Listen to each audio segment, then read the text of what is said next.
प्रणाम मित्रों, आप सभी का मेरे YouTube चैनल मेरे विचार में हार्दिक स्वागत व अभिनंदन। अभी हाल के दिनों में 18वीं लोकसभा का सदन बुलाया गया था, जिसमें कि लोग जो भी हमारे जनप्रतिनिधि चुने गए थे उनको शपथ दिलाई गई और राष्ट्रपति का अभिभाषण हुआ।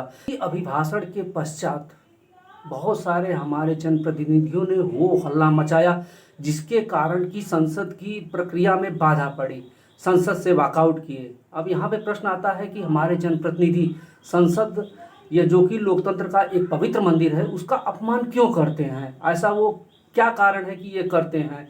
ये जो जनप्रतिनिधि होते हैं वो राजनीतिक दलों की यह रिस्पॉन्सिबिलिटी होती है कि वह अपने जनप्रतिनिधियों को बताए कि वो किस प्रकार से आचरण करे, संसद में किस प्रकार से रहे, क्योंकि उनके आचरण को पूरा भारतवर्ष सजीव प्रसारण के माध्यम से देखता है। यहाँ पे यह प्रश्न उठता है कि क्या संसद प्रणाली को चलाने के लिए नियम और कानून नहीं बनाए गए? नहीं मित्रों, नियम और कानून बनाए गए हैं।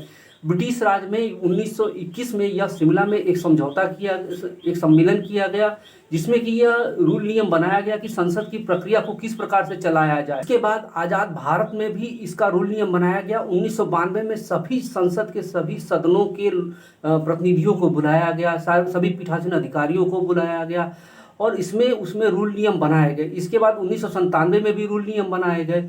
उसके बाद 2001 में भी यह रूल नियम बनाया गया कि कोई पीठासीन अधिकारी के सामने अगर वो भाषणबाजी करता है तो वो स्वतः निलंबित हो जाएगा, जिसमें थोक भाग से लोग निलंबित हुए थे। इतने सारे रूल नियम बनने के बाद भी हमारे जनप्रतिनिधि उन रूल नियमों को फॉलो नहीं करते हैं। क्यों नहीं करते हैं? उसके पीछे उनकी क्या मंशा होती है, राजनीतिक दलों की क्या मंशा होती है, यह आज तक समझ में नहीं आया, क्योंकि ऐसी कोई प्रक्रिया नहीं बनाई गई है जिसके कि इसको रोका जा सके। इतने सारे रूल नियम सब होने के बाद भी जनप्रतिनिधि हमारे हो हल्ला मचाते हैं, सारे नियमों को ताक पे रख देते हैं और वो ये सब सारी चीजें जनता सजीव प्रसारण देखती है, फिर भी जनता इस पे मूक दर्शक बनी रहती है। जनता इस पे कोई भी विरोध नहीं करती। इसके पीछे क्या कारण है? और सबसे मजे की बात तो यह है कि जनता, जब ये जनप्रतिनिधि हमारे बीच चुनाव में आते हैं तो जीत भी जाते हैं।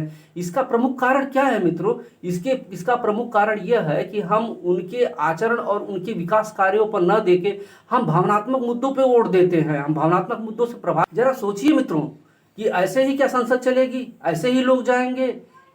कृपया आप लोग इस पे विचार कीजिए। वोट देने से पहले सोचिए कि यह व्यक्ति ने संसद में क्या आचरण किया था, इसने कितने आपके प्रश्नों को, आपके क्षेत्र के प्रश्नों को उठाया था, आपके विकास के प्रश्नों को उठाया था। कृपया इस पे आप लोग ध्यान दीजिए और अगली बार जब कभी जनप्रतिनिधि आपके सामने आता है वोट मांगने, तो इन सब प्रश्नों को उठाइए। बहुत बहुत धन्यवाद।